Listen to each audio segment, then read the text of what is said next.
1, 2, 3, 4. And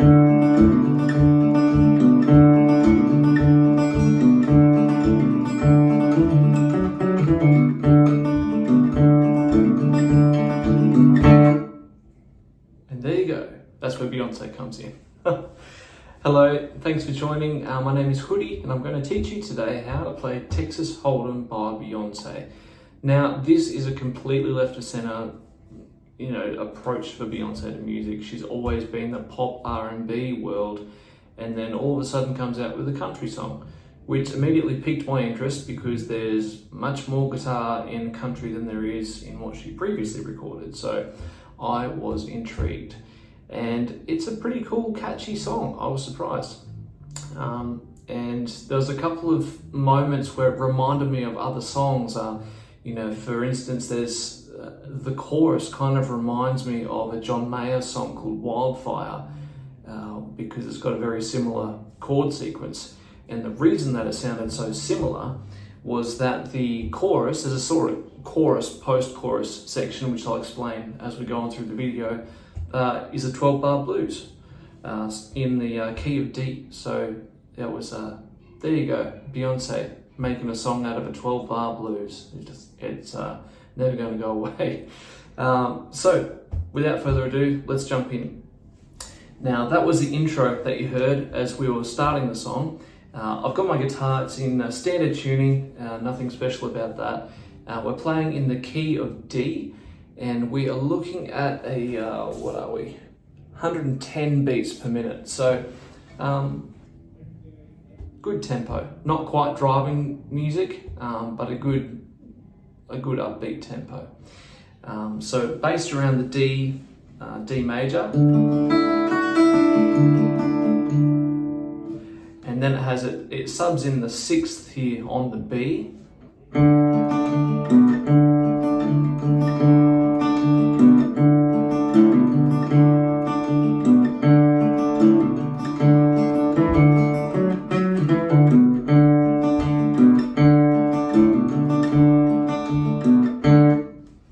So nothing too unusual there, just all sitting within the major pentatonic scale, really. But very cool. And then you're into the verses. So verses, well, it's actually not into the verses, it actually drops straight into the chorus, which is unusual. But again, this is the 12-bar blues section I was talking about before. So this is where the vocal comes in at the top of the song. So 1, 2, 3, 4.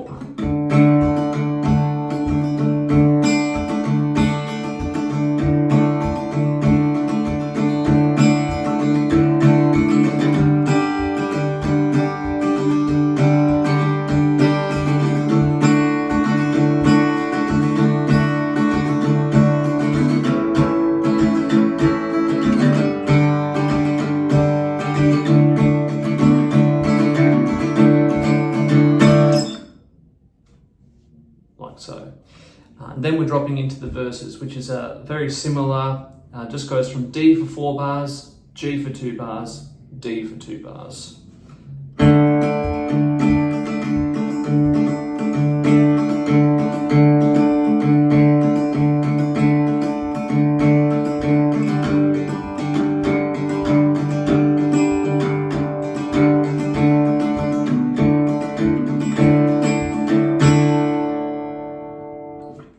And that's the verses.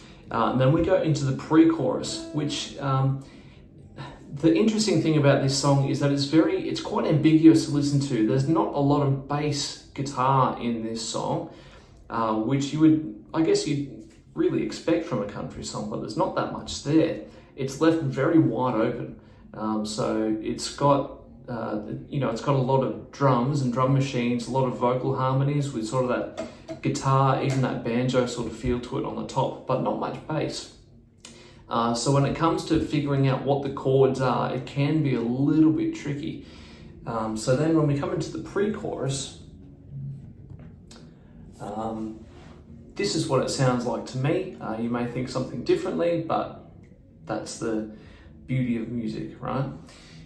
So 8 bars overall, and it starts on the B minor, and it sounds like it walks up and then back, so that by the time you get to the second bar, you've cycled through 4 notes, you land on the 5th note. So pre-chorus goes like this: 1, 2, 3, 4.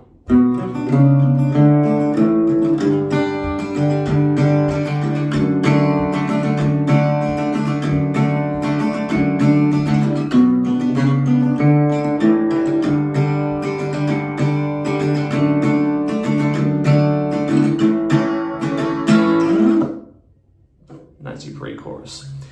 So that walk up there is a B minor, A over C sharp, to the D, A, to the G, to the D over F sharp, then the same for the second round.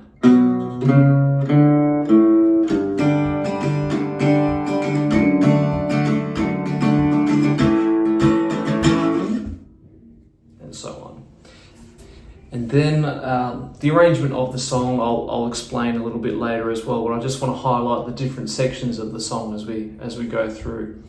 And the bridge, same chords again: D for 4 bars, G for 2 bars, back to the D for 2 bars.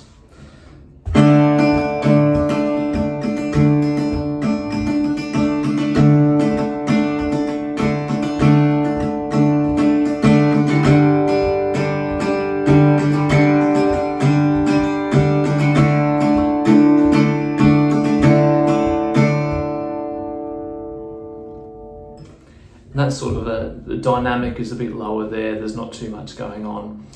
And then we get to the outro of the song, which, if you're listening to this with headphones, you'll understand what I mean, or even without the headphones. But it's another one of those things that is like intentionally ambiguous. It doesn't really detail what's going on. I've watched a few other guitarists on YouTube try and diagnose what's going on here. And some people go, well, here's the easy version and just play this. And I tend to, we all need a version like that. But this one is what I think I'm hearing, okay? Because there's a piano part that comes in at the end there, on top of an acoustic guitar part with some vocal harmonies and that, the end of the song there. So it's super interesting. So the guitar, it sounds like to me, is doing this progression, okay? So we're going to go, it's 8 bars in total. So we're going from an A7 sus4 to a G add 6, A7 sus4, G6, and it loops that over and over.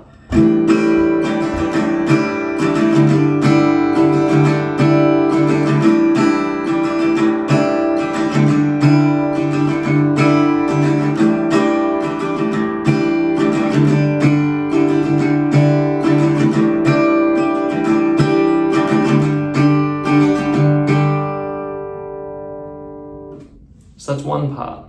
And then you've got the piano, which plays a part over the top of that too, with a bit of an offbeat sort of thing. So it's the accents on the 1 and 2 and.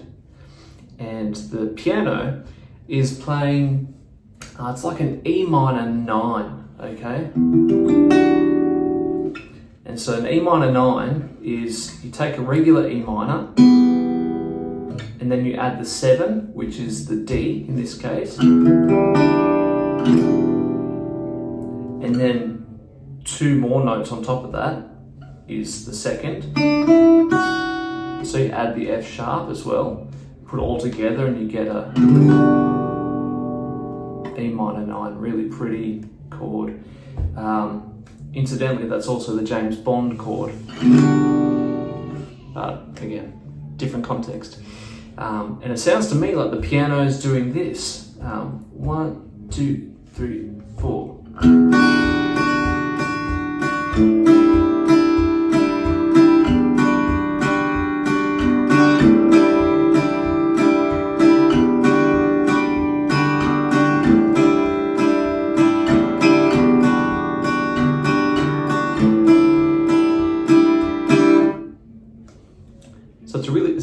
different vibe. They're doing different root notes, they're playing different chords, but they sort of mash them over the top of each other to create this sort of floating ethereal sort of outro, and it's very fascinating.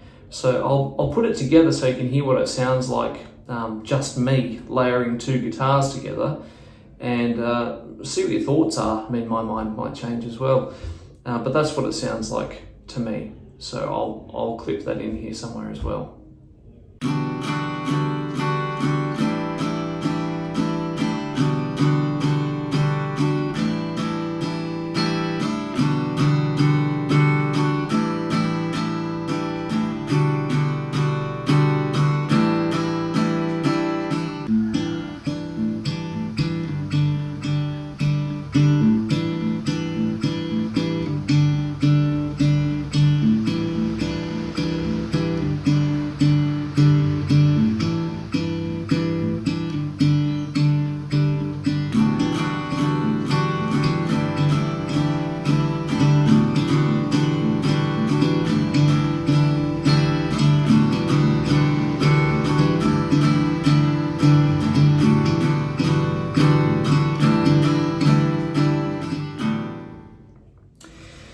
But with all of that said, thanks for watching. Don't forget to like, comment, subscribe. Let me know what you liked about this one, and I'll see you in the next video. Cheers. Bye.